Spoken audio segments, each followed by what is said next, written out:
大家好，我是 Joy，欢迎来到我的频道。我真的非常想念大家，也非常想念这个频道。我要和大家解释一下，在我消失的这大半年时间里，我其实一直都是在国内照顾我的妈妈。今年的3月初的时候，我接到了我妈妈的电话，她告诉我她生了非常严重的病，她当时的身体状况也非常的不好。收到消息之后呢，我就火速的整理了一下家里的事情，准备好了回国的材料，就飞回国去看我妈妈了。因为疫情期间呢，国际旅行真的是非常的繁琐，有很多的材料要准备，有很多的注意事项。那今天呢，我就把我的经历总结一下，分享给大家。如果大家有回国或者是返回加拿大的需要，希望今天的视频能够给你一点点帮助。疫情期间呢，很多的政策都是实时的变更的，一切都请大家以观望为准。这期视频呢，我会分为2个部分来跟大家聊。第一部分呢，就是回国的攻略，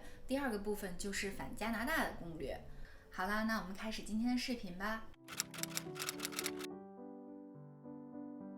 首先呢，就是请大家注意自己回国的有效证件，那特别是护照有没有过有效期。如果是外籍人员想要回国的话，那这个时候就要申请人道主义签证。人道主义签证主要就是2种情况，一种是亲属病危，一种是亲属去世。亲属的定义是直系亲属，这2种情况都需要医院签字盖章的通知书。拿到这个通知书后，可以去大使馆申请人道主义签证。大家准备好自己的有效证件之后呢，就要去做双阴检测，主要就是鼻拭子、咽拭子还有血液抗体检查。核酸检测呢，需要找指定的机构，这个大家可以根据自己具体所在的城市去网上查。做好了鼻拭子和咽拭子的核酸检测之后，医生会给你一个血液抗体检测的单子，大家可以拿着这个单子去任何一家 Life Lab 做血液抗体检查。这2项检查我一共花了400多加币。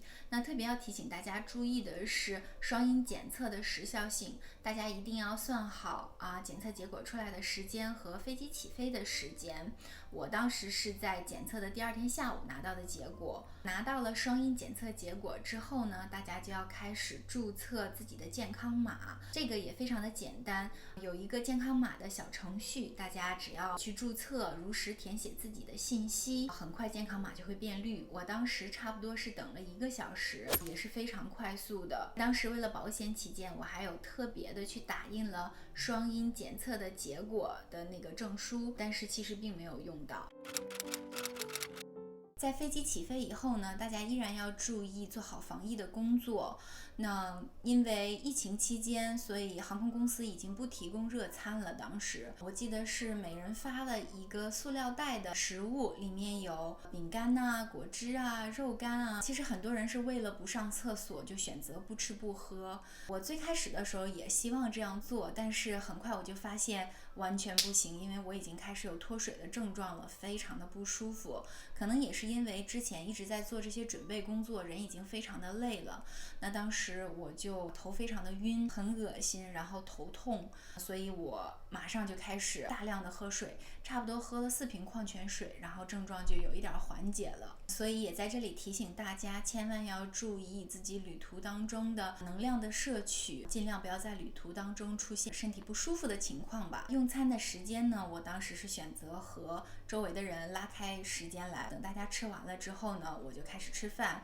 当时我买了一个那个透明的那种面罩 face shield， 然后吃饭的时候又把它拉下来。还有就是上厕所的问题，我知道有一些朋友是避免去洗手间，因为听说这个病毒在洗手间里面传播也是几率非常大的。但是我虽然也买了纸尿裤，但是我还是没有办法坐在那儿如厕，我还是可能过不了心理上这一关吧，所以当时我还是有正常的去厕所的。但是大家要注意，如果去厕所的话，一定要洗手，然后冲厕所的时候要把马桶盖扣下来。回到座位上之后呢，也要注意换口罩。那整个旅途当中，我差不多换了10几个口罩吧。剩下的防护措施，我觉得就看个人了。我也看到同行的旅客有穿防护服的，但是我真的受不了，它太闷热了。我当时也有准备，但是我觉得可能穿不住，所以我就没有穿到飞机上去。那我只是带了一个80毫升的一个免洗消毒液，就经常搓一搓手，没事的时候就搓一搓手。对，我差不多的防护措施就是这样的。那飞机上呢也不再发放一次性的耳机了，所以如果不想看无声电影的话，那就要自己准备一个耳机。当时我带了手机的充电线，然后带了一副耳机。其实我觉得手机充电线还是非常有必要的，因为下飞机之后其实用手机的地方还是挺多的，所以大家一定要注意自己手机的电量。我在飞机上也准备了一些褪黑素，那它帮我差不多睡了5个小时。其实这个对我来说是非常有必要的，因为当时我非常的担心我妈妈，然后情绪也不是特别的好。但是其实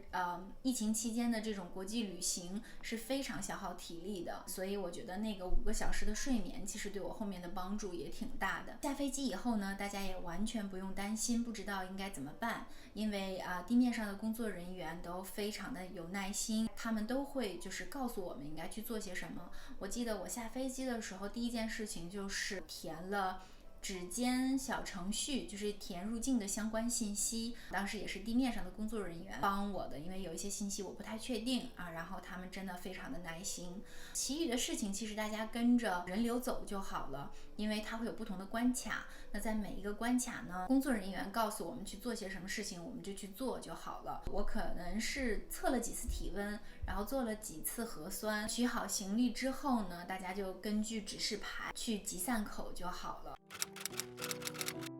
关于隔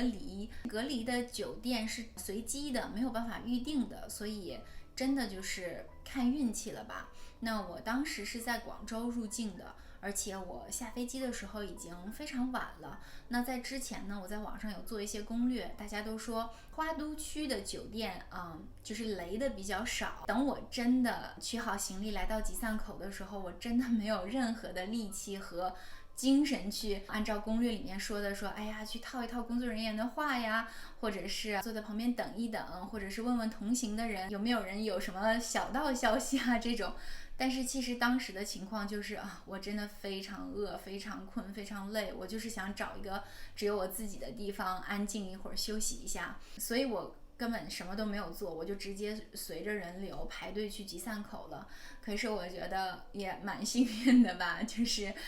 那一天刚刚好就是花都区的车，因为那个我看到工作人员身上就是他穿着白色的防护服，然后他身上写着花都，然后我心里就就暗暗窃喜了一下。我当时住的隔离酒店叫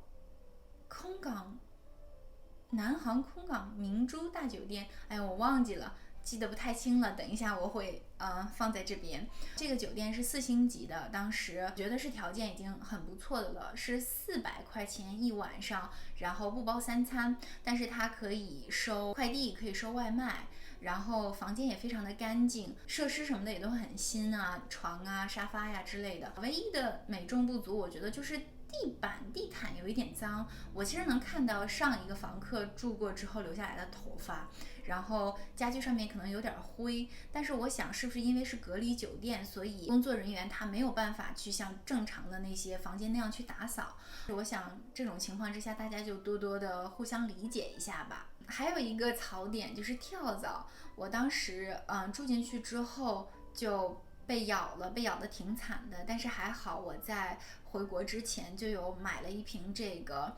防蚊子的这个喷雾，然后当时喷了一下就好了，就没有再被咬过。所以如果大家回国的话，是去比较热一点的城市的话，可以考虑一下备一瓶这样的喷雾。还有一点就是办理入住的时候需要缴费，但是我知道很多宝宝可能刚回国身上没有那么多的现金什么的，这个大家都不用担心。当时我住酒店的时候，工作人员跟我说可以等到隔离结束的时候办离开手续的时候再把这个钱交上。隔离生活呢是有一点点无聊，但是对于我来说其实也是一个很好的放松的机会，因为就很多年吧一直在上学，然后工作，然后后面有了家庭，有了孩子，其实也真的是几乎是没有这样的机会可以自己一个人2周的时间，待在一个酒店里面，就是会更多的开始想到自己，开始关注自己。然后这个期间呢，大家也可以跟家人朋友聊聊天呐，自己看看书啊，可以在酒店里面做一些运动啊什么的。这个2周其实也是挺宝贵的一个时间吧。唯一要提醒大家的就是，因为我们刚刚回国，所以就会有一个时差问题，大家千万不要在这2周里面把自己的作息搞得太乱，因为这个时候非常容易有焦虑的情绪，大家一定要注意，尽快的把自己的时差调好。那我也听到一些非常让人啼笑皆非的隔离的故事，听说过有人企图逃跑啊什么的，然后就挺有意思的一些故事吧。但是其实想一想，大家就是还是要按照政策好好的去隔离，这样其实是对自己、对家人、对大家都负责任的。那饮食问题呢，其实可能这个就是看每个酒店的情况不同了吧。我当时的酒店是不包3餐，但是可以自己叫外卖，也可以收快递的，试了很多不同的外卖，因为也是突然间回国，然后我有吃到我一直非常喜欢的四川烧烤。就是我稍稍岔一个话题哈，我就觉得烧烤真的是在特定的地域里就会变得味道不一样。隔离期间呢，每3天会有1次核酸检测，然后每天呢有2次的体温检测。那当时呢就是每天早晨，其实现在想一想，好像时差也不会乱，因为早晨一到8点多9点左右的时候，就工作人员就会来敲门，然后要测体温。整个隔离的过程，我其实还是挺开心的吧。当时在隔离酒店是隔离了14天，当时的政策是在入境的城市要隔离14天，然后呢，你就可以去乘坐任何的交通工具去回到你的目的地城市。那我当时的目的地城市也要求再隔离14天，是居家的隔离。在中转的过程当中呢，大家也完全不用担心，就是拿着自己的隔离的解除证明，然后再去登机啊，或者是坐高铁，可能工作人员会给我们做相关的登记吧，然后就可以顺利的到达目的地城市了。那其实在国内的居家隔离还是要求挺严格的吧，我记得当时是居委会和小区的物业还有派出所都有派人来怎么说监督我。那当时呢是社区医院的一个护士小姐姐，还有小区的物业经理，然后还有我们3个人有这么样一个小群。每天呢我要把我的体温打卡汇报在这个群里，然后他们还会和我实时共享我的位置，就是看我有没有出门吧。我不知道是物业还是还是这个居委会会来给我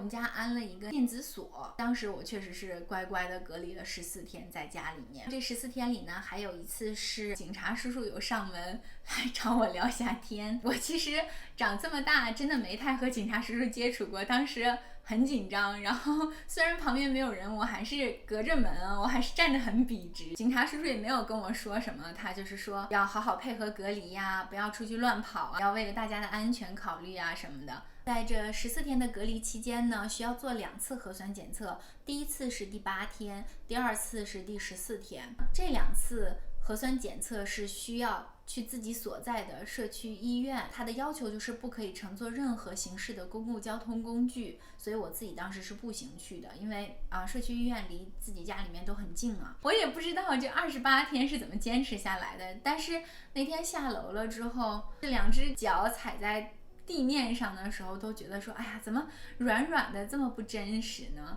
这一次的疫情给我们的生活带来了很大的改变吧，也带来了很多的挑战。返回加拿大的手续呢，首先就是核酸检测，也是要到指定的地点的，而且是需要出具中英双语的检测证明书的。我当时是在小红书上搜到的，就是我所在的城市里面有3家可以做。你要告诉他说你需要出具这种中英双语的出国旅行用。我当时要求的是做鼻咽拭子，因为我记得我当时去搜索做攻略，然后网上说加拿大要求是鼻咽拭子。返加拿大之前呢，还要求注册一个 ArriveCan 这个程序。那这个程序呢是需要提前72小时注册的，然后注册完成之后会生成一个确认码。那这个确认码是我们去值机的时候航司要检查的，所以大家一定要提前准备好。那还有呢，就是大家要准备好自己回加拿大的有效证件，这些可能就是要根据大家自己不同的情况来准备不同的材料。那我知道有一些留学的朋友，他们的材料准备的也是非常详细的。我当时还准备了隔离计划书，也没有用到，全程都没有任何人问我要过这个计划书。还有一个是 e-declaration， 这个它的有效时效就是24个小时，我并没有注册它，我选择直接在下飞机之后，在入关之前去它的那个机器上面去注册，而且那个机器上面也有中文啊、英文都有，也非常的方便，大概就1-2分钟的那种吧。然后机器会给你出一个打印的一个纸张，这个纸张你要拿好，因为一会儿过关的时候会用到。在国内呢，我还准备了一个疫苗注册的翻译的证明。当时我在国内的时候，我其实就已经在查了，那个时候 BC 省呢已经推出了疫苗护照这个政策。那我自己在国内其实已经打过2针疫苗了，我想那我再回来的时候，难道要申请疫苗护照然后还要再打吗？但是如果不申请疫苗护照的话，其实出行啊生活其实是挺不方便的。所以我就又去网上做攻略，然后就有人说可以把自己在国内注册疫苗的记录拿去公证翻译一下，然后回来在 BC 省再重新申请疫苗护照的话也是好用的。当时是在微信上面有个小程序叫江苏国际健康旅行中心算了，我还是等一下放在这儿，我尽力了。对，我就是在这个小程序里面注册的，就是把自己的这些信息 upload 上面去，然后交60块钱，他就会给你发一个中英文的然后有盖章的这样的一个证明。我回来加拿大的时候，第1周吧，我就把这个事情做了，在隔离的时候就把申请啊什么的都弄好了，然后很快就收到那个绿色的疫苗护照了。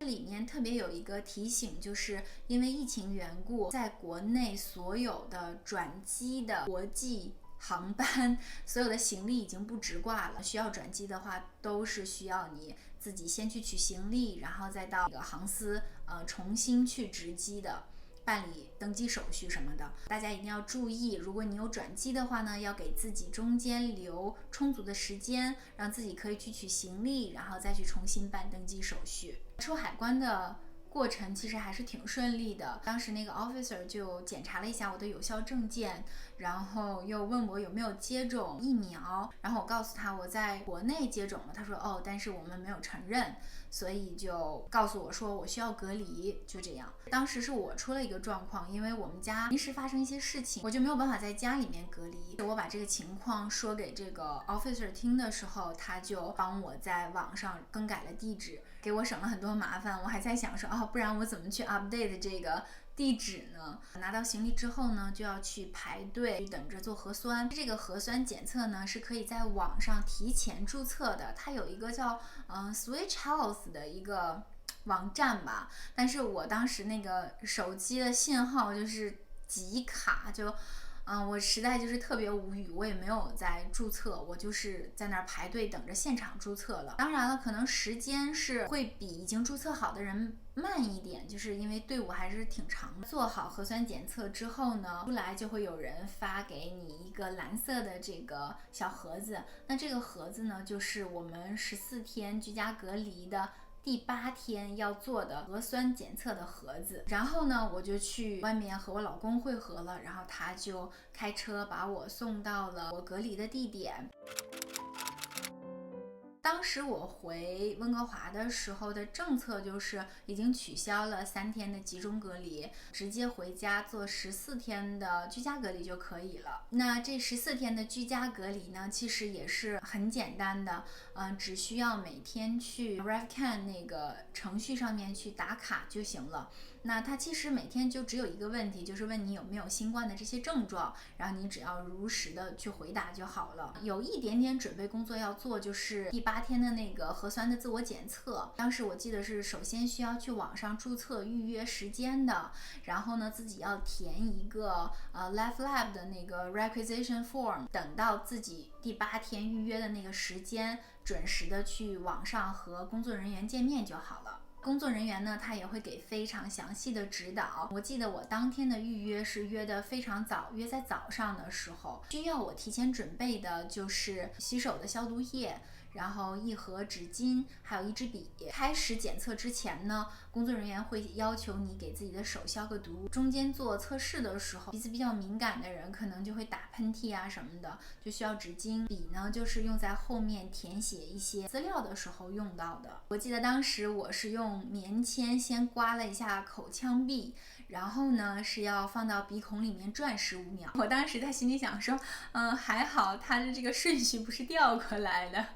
我的鼻子非常的敏感，我每一次转不到15秒的时候就打喷嚏了，然后又要放回去重新转。对，我记得当时2个鼻孔都有转棉签。对，然后还弄得非常的 messy， 我是鼻涕眼泪一起流下来。做好检测之后呢，有2种方式可以把它交出去，一种就是可以让自己的家人把它 drop off 在指定的地点，另外一种呢就是可以去打电话预约快递，然后上门取件。我是2天以后的下午收到的结果。在隔离的这14天里呢，我并没有收到过任何的人工电话，或者是有工作人员上门来检查的这种，我只是收到了2通录音的那种电话，基本上就是告诉你说，不要乱走，因为你可能会面临罚款呀什么的，就之类的吧。还有就是如果你有什么紧急的情况，请要联系医护人员啊。14天结束以后呢， ArriveCan 它就会恢复到你没有注册之前的样子，没有什么特别的，也不会有特别的信息，也不会有人特别的来告诉你说，你已经隔离解除结束了。最后呢，和大家说一点题外话，其实这半年呢，虽然非常的艰难，但是我同时也非常的感恩，因为长大了以后真的很少有时间，或者是有这么大块这么连续的时间去陪伴和照顾爸妈。我妈妈是一个非常坚强的人，然后现在的医疗水平也非常的好。那她的情况呢，经过半年非常积极的治疗，已经得到了一定的缓解，现在的情况也非常的稳定。最后呢，也真的是祝愿天下的父母亲都身体健康，晚年幸福。好啦，以上就是本期视频。如果你喜欢我的视频的话，请为我点赞，请关注我的频道。那 B 站的朋友呢，拜托帮我1键3连，你们的支持是我进步、输出更好内容的动力，非常感谢大家。那我们下期视频再见吧，拜拜。